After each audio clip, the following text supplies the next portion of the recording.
Hello, my name's Samantha. I'm 30 years old, and while I may not be very attractive, I'm definitely very financially savvy and street smart.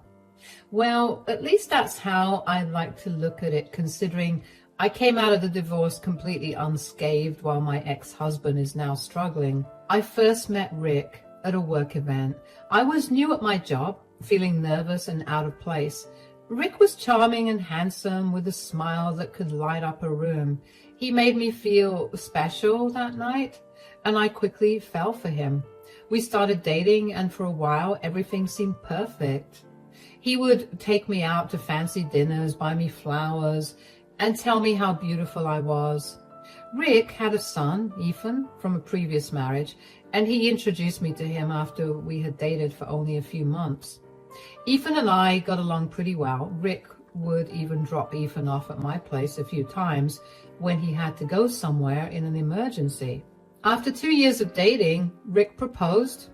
I was over the moon and said yes right away. Our wedding was big and beautiful, just like a fairy tale. I thought I was the luckiest woman in the world, but things changed quickly after we got married. At first, it was little things. Rick would make jokes about my weight or my clothes. He would say, "Are you really going to wear that?" Or, "Maybe you should skip dessert tonight." I tried to laugh it off. I thought that he was just saying those things as a joke and that he didn't mean to hurt me. I mean, who would purposely insult their spouse that way? But the comments kept coming and they got meaner. Other than that, Rick's work became more demanding and he seemed stressed all the time. He would come home late. Most times he would not even bother with calling me to inform me about staying out late. I would cook his favorite meals whenever I felt like he deserved a break, just trying to make things easier for him. But he would barely acknowledge my efforts. One time, I remember planning a surprise dinner for him on our anniversary. I cooked his favorite dish and set the table with candles and flowers. When he finally came home, he was on his phone the whole time and barely looked at me. He didn't even notice the effort that I had put into making the night special. It hurt so much. But I tried to brush it off, thinking maybe he was just tired. Another instance was when we went to a friend's party together. I had spent hours picking out a dress and doing my hair and makeup. When we arrived, Rick introduced me to his friend, but he commented on how I looked like a cow in my dress and laughed really hard with them about it. It was embarrassing, and I felt so self-conscious the rest of the night. The whole night, Rick ignored me and flirted with other women. I cried myself to sleep that night. I remember confronting him about his behavior a few days later when he had a day off but seemed more content spending it away from me and sitting in his office playing video games. I had had a tough day cleaning up after Ethan and pretty much stormed into Rick's office to ask him why he wasn't helping me out or even spending time with me. "We need to talk right now." "What is it? I'm busy." "Busy? You're just playing video games. We need to talk about us, about how you've been treating me." "Treating you? What are you talking about now?" "I'm talking about how you ignore me, how you insult me in front of your friends, how you didn't even care about the anniversary dinner I made for you." "Oh, that. You're overreacting. I was tired and had a lot on my mind." "Tired? You were on your phone the whole time. You didn't even look at me or say thank you. Do you know how much that hurt?" "Look, I can't be expected to praise you for every little thing you do. You're making a big deal out of nothing." "Nothing? You called me a cow at the party. You laughed at me in front of everyone. I felt so embarrassed and humiliated. And you flirted with other women all night." "Oh, come on. It was just a joke. You need to lighten up. And flirting? Really? You're going to accuse me of that now?" "It's not just about the party. It's everything. You come home late without calling. You ignore me and you treat me like I'm invisible. I'm your wife, Rick. I need you to show that you care about me." "Maybe if you weren't so clingy and needy, I would. I have a lot on my plate, okay? Work is stressful. I don't have time to deal with your constant whining. Whining? Is that what you think I'm doing? I'm trying to tell you how I feel and how your actions are affecting me. I want us to be happy together, but I can't do it alone. Well, maybe you should just try harder. Maybe if you looked nicer or didn't complain so much, things would be better. That's not fair, Rick. I try so hard to make things nice for you. I cook your favorite meals, I plan special evenings, and you just brush it all off. I feel like I don't matter to you anymore. You matter, but I can't be everything for you. You need to stop being so sensitive and start understanding the pressures I'm under. I do understand, but that doesn't mean you can treat me this way. I need respect and love from you. I need you to be my partner, not just someone who shares a house with me. Respect, love. I'm doing the best I can, Samantha. If that's not good enough for you, then maybe you need to rethink what you want. What I want is for us to work together, to be there for each other. But right now, it feels like I'm the only one trying. I can't keep doing this if you won't even try to meet me halfway. Well, maybe you should stop trying so hard. Maybe you should just accept that this is how things are. Accept it? I can't accept being treated like this. I deserve better. Fine, I'll do my best to be better, but I'm telling you, I don't care enough to deal with your stupid insecurities. I don't have time for this drama. This isn't drama, Rick. This is our marriage. If I can't talk to you about my feelings, who else do I talk to about it? Whatever. Please leave the room. Now, I'm playing an important match right now. It stung to hear Rick talk to me that way. Of course, Rick did not actually try to be better. I learned to live with it, thinking that was the worst of it all. I was wrong. The worst was when Rick started comparing me to his ex-wife, Jessica. He would talk about how she was always so put together and confident. He would say, Jessica would never do that. Or, Jessica always looks so good. It hurt so much. I felt like I was always competing with her, and I was always losing. Rick's words and actions made me feel ugly and small. I started to believe that I was the problem, that I wasn't good enough. I lost confidence in myself and stopped doing the things I loved. I felt trapped in a marriage where I was constantly put down and made to feel less than.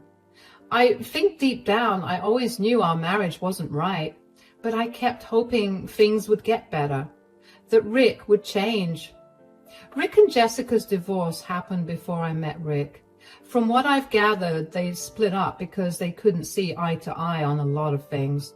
They argued a lot about money and how they wanted to live their lives. It got to be too much for them to handle, so they decided to go their separate ways.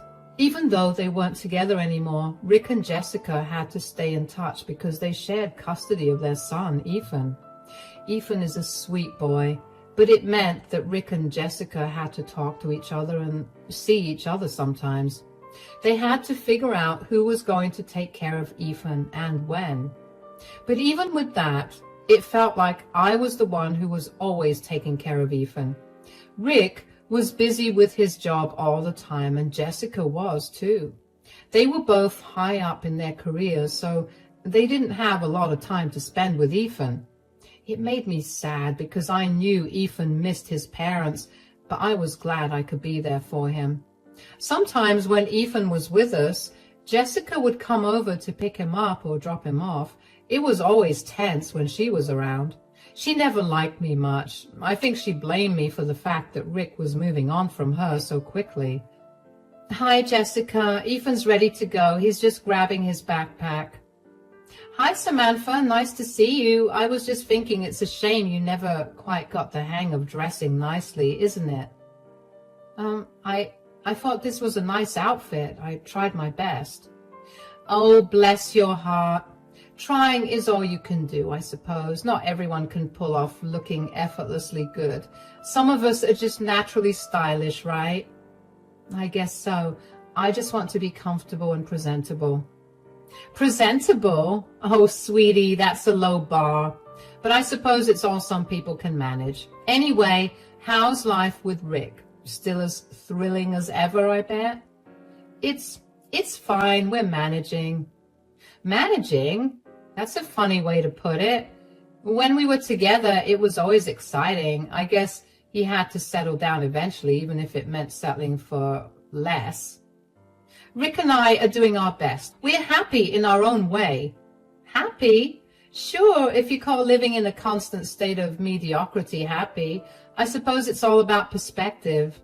But hey, at least Ethan gets to see what a real woman looks like when he's with me. I try to be a good role model for him. I don't think that makes me any less of a woman. He's my stepson who I care for more than you and Rick combined. Let's be real, Samantha. You're just playing house. Ethan knows who the real mom is, and it's certainly not you. But nice try, though. I just want him to feel loved and supported. That's what's important to me. And that's cute, really. But love and support can't make up for, well, everything else you're lacking. But you keep doing your best, Samantha. It's adorable how hard you try. Thanks, I guess. I'll keep trying. Oh, I bet you will. You have to, don't you? Anyway, where is Ethan? I don't have all day to stand here chatting. He's coming. He just needed to grab his things. He'll be right out. Good. Because honestly, the longer I stay here, the more I feel my standards dropping. Don't worry. I'm sure you're doing fine. For you, anyway. Thanks. I'll make sure Ethan's ready quickly. Wonderful. Have a lovely day, Samantha. And remember, there's always room for improvement. I'll keep that in mind. Bye, Jessica. Her words always stung, but for the sake of keeping peace, I never said anything much. I did speak to Rick about it because I hoped that he'd be able to do something, but he never said anything. He would just stay quiet and hope that she stopped. It made me feel like he didn't really care about how I felt. It was like he was more worried about keeping the peace with Jessica than standing up for me. Seeing how Rick and Jessica interacted made me realize that their relationship was still complicated, even though they weren't married anymore. They still had a lot of unresolved feelings and issues between them. It made me wonder if that was part of why Rick treated me the way he did sometimes, like I was just there to take care of things while he focused on everything else. The first turning point of our relationship was when we had the worst fight ever. It happened one evening after Rick came home from work. He was in a bad mood and I could tell something was bothering him. I tried to talk to him, but he snapped at me, telling me to leave him alone. How was your day at work? Leave me alone, Samantha. I don't want to talk about it. I'm just trying to be supportive. I can tell something's bothering you. I said leave me alone. Can't you take a hint? Why do you have to be so mean? I'm just trying to help. You always snap at me and it's really hurtful. Oh, here we go again. You're always so sensitive. Can't you see I'm stressed? Yes, I see that, but that doesn't give you the right to treat me like this. You constantly insult me and compare me to Jessica. It's not fair. Not fair? Life's not fair, Samantha. Maybe if you were more like Jessica, I wouldn't have to compare you to her. That's so cruel. Why would you say something like that? I'm your wife. I deserve some respect. Respect? How about you earn it first? You're always whining and complaining. I have enough stress without you adding to it. I'm trying my best. I cook for you. I clean. I do everything that you expect out of me. I do everything I can to make you happy, but it's never enough for you. Oh, wow. You cook and clean. Big deal. Maybe if you didn't look so pathetic all the time, I wouldn't have to be embarrassed by you. Embarrassed by me? Is that what you really think? That I'm an embarrassment to you? Yes, I do. You never dress nicely. You don't take care of yourself and you constantly nag. I regret marrying you, Samantha. Sometimes I wish you would just disappear. How can you say that? I've given everything to this marriage and you treat me like I'm nothing. You never appreciate anything I do. Maybe because what you do isn't worth appreciating. I'm tired of your whining. Just leave me alone. I just want us to be happy. I want us to work together and support each other, but you keep pushing me away. Maybe because I don't want you around. You're a burden. I'm done talking about this. If that's how you really feel, then maybe we need to rethink our marriage. I can't keep living like this. Finally, something we agree on. Maybe you should rethink things. Maybe then you'll realize how lucky you are to have me. No, Rick. I think it's you who will realize how much you've lost. I'm done being treated this way. I deserve better. Good luck finding it, Samantha. You're not going to do any better than me. We'll see about that, Rick. We'll see. His words cut deep, and I felt my heart break. I realized then that things would never get better. I couldn't keep living like this, always feeling worthless and unloved. That night, after he went to bed, I stayed up and contacted a lawyer. The next day, I started the process of filing for divorce. It was the hardest decision I ever made, but I knew it was the right one. I deserved better, and it was time to take control of my life. However, once I had the divorce papers in my hand, I chickened out. I felt like I had made that decision in anger, and I didn't want to ruin things for Rick. He was going through a hard time, and divorcing him would mean kicking him and Ethan out of the house.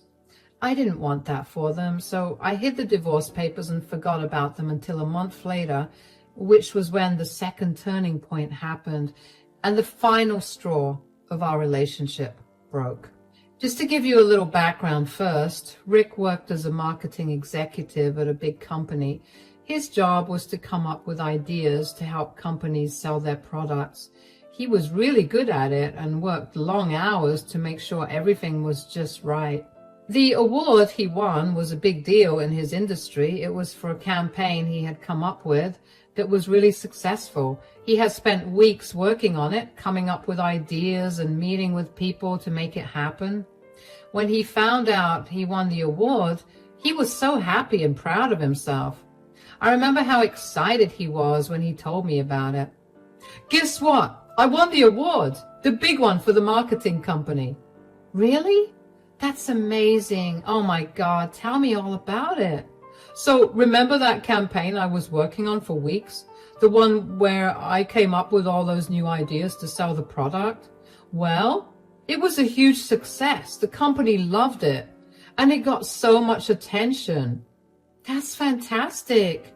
I know how hard you worked on that. You must be so proud. I am. It feels so good to be recognized for my ideas and all the effort I put in. And there's going to be an event next week to give out the award, and I can bring a +1. That's wonderful. You really deserve it, Rick. You've been working so hard. I really did. I stayed late at the office, had so many meetings, and kept pushing for the best ideas. It all paid off. This award is a big deal in the industry, and it's going to look great on my resume. I'm so proud of you. It sounds like you put everything into this project. Absolutely. And the best part is everyone at the company is so impressed with what I did. It feels amazing to be in the spotlight. You deserve it. All that hard work is finally getting the recognition it deserves. And the event is going to be huge. Lots of important people will be there. It's a great chance to network and show off a little. It sounds like it. I know how much this means to you. You should enjoy every moment of it. I plan to.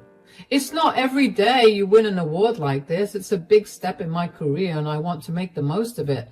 Plus, I think it's a sign that all the hard work I've been doing is paying off.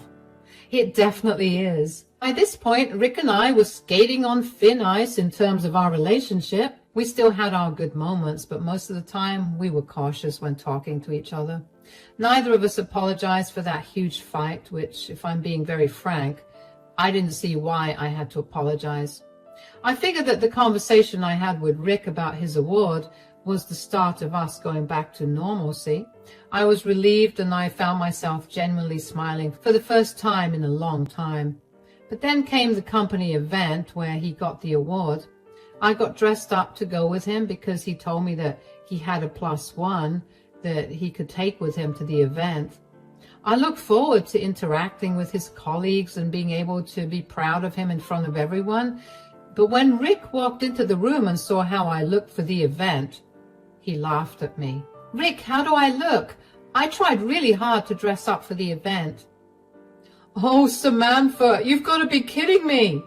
You think you're coming to the event looking like that?" "What do you mean? I thought I looked nice. I really wanted to make you proud." "Nice? You look ridiculous.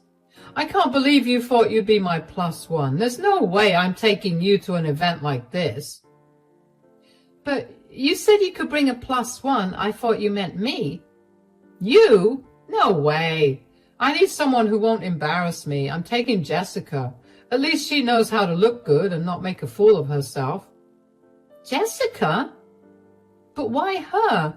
I'm your wife. I wanted to support you." "Because, Samantha, Jessica isn't ugly and embarrassing like you. She knows how to dress up and fit in with important people. You just ruined the night for me." I can't believe you're saying this. I tried so hard to look nice for you. I just wanted to be there for you."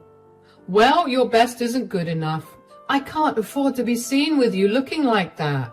Jessica will make me look good, not drag me down." "Rick, that's so cruel. I love you. I wanted to share this special moment with you." "Oh, please save the tears. I don't need your drama right now. Just stay home and do whatever it is you do. Jessica and I will handle the event." "I just wanted to be a part of your success. I thought you'd want me there." "Yeah, well, you thought wrong. This is too important for me to let you mess it up. Jessica is a better fit for the night. Just deal with it." "I can't believe you're treating me like this. I thought we were a team." "A team? Hardly. Look, I need to get ready. Just stay out of my way tonight. I don't have time for this nonsense." I felt crushed. I thought dressing up for his big event would make him proud of me, but instead, he made me feel worthless. His words hurt more than I expected. I felt so embarrassed and small. I couldn't stop crying, thinking about how he chose Jessica over me. I tried so hard to support him, but it wasn't enough. I felt like everything I did was wrong. It was like Rick didn't care about my feelings at all, and it made me question if he ever really loved me. After Rick left for his award event with Jessica, I felt a mix of hurt and anger swirling inside me. It wasn't the first time he had put me down, but this time was different. This time I wasn't going to let him get away with it. I brought out the divorce papers that I had filed, and after a bit of research, realized that they were still valid. I could serve them to Rick, so that was what I was going to do. In those 4 hours while Rick was at the event, I acted swiftly. I packed all his belongings, clothes, gadgets, everything, into boxes and moved them to a storage unit. I changed the locks on the doors and secured my finances. This house was mine, legally mine. I had inherited it from my grandparents, and Rick's name was never on the deed. Next, I had evidence of Jessica's true nature. She was out to destroy Rick. I found out about Jessica's plans accidentally while looking for some old photos on Rick's laptop. He had an old laptop that he rarely used anymore, and one day, out of curiosity, I decided to go through it. I thought maybe I could find some pictures of us from when we first started dating. When I opened the laptop, I saw Jessica's email account was still logged in. I knew Jessica had used it when they were married. I know it's not right to snoop, but I needed to understand why she was treating me so badly. I searched through her emails for a few minutes without finding anything, and then there it was.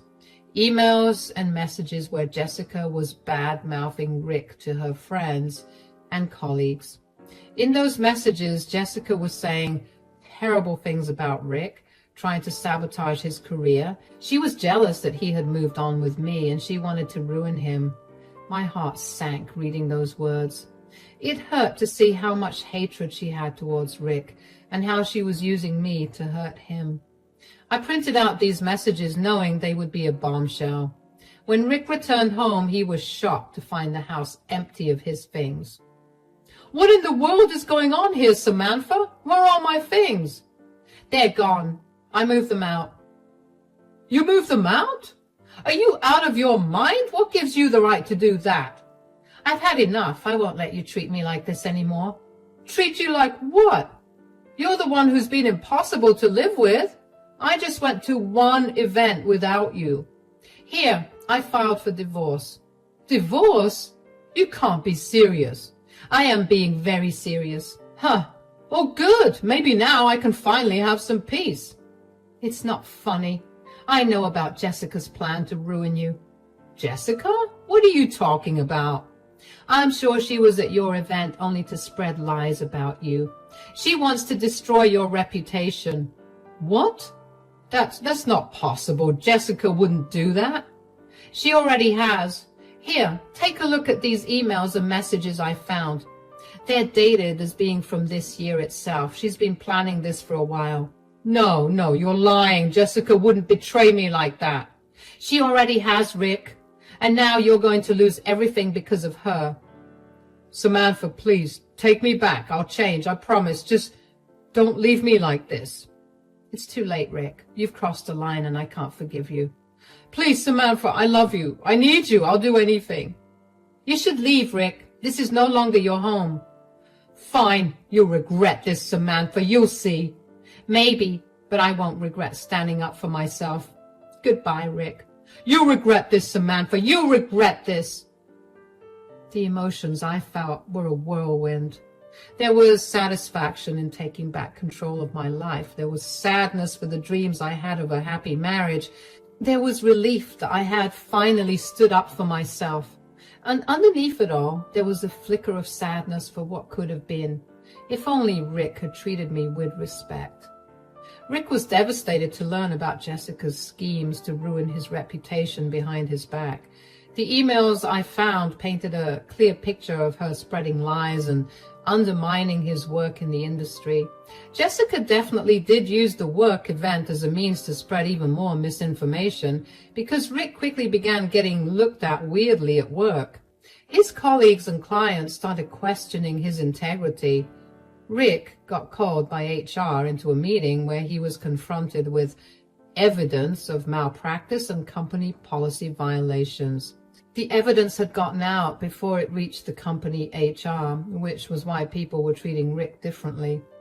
Rick claimed that none of that was true, but the HR manager did not want to risk having an employee who was no longer trusted around by the other employees or the clients. The manager still kept Rick, but told him that if the allegations did not clear out in a month, he'd be let go. Rick struggled to salvage his career and reputation, but the damage was done. He faced repercussions at work, including being passed over for promotions and losing important clients. His once promising career began to unravel, and he became increasingly isolated. Eventually, he simply could not work in that company, and he was forced to quit. Jessica's vendetta did not only affect Rick professionally, but also personally. Their co-parenting relationship deteriorated further as mistrust and resentment grew between them. Because of Rick's lack of a job and his new reputation, Jessica managed to get full custody of Ethan, and that only further devastated Rick. Meanwhile, the divorce proceedings were emotionally taxing but necessary.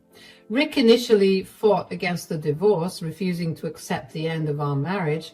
However, the evidence I presented, coupled with his neglect and cruelty towards me, made it clear to the court that our marriage was irretrievably broken. And eventually, he reluctantly signed the divorce papers, and we went our separate ways legally. For me, life after the divorce was a revelation. I felt liberated from the constant stress and emotional abuse I endured during our marriage. With the support of friends and family, I focused on healing and rebuilding my life. I rediscovered my passions and pursued new opportunities without the weight of Rick's expectations and criticisms holding me back. I started a small business that had always been a dream of mine, and it flourished. I surrounded myself with positive influences and learned to prioritize my happiness and well-being. The contrast between my life before and after the divorce was stark. I was no longer living in the shadow of someone else's expectations, but embracing my path with confidence and strength.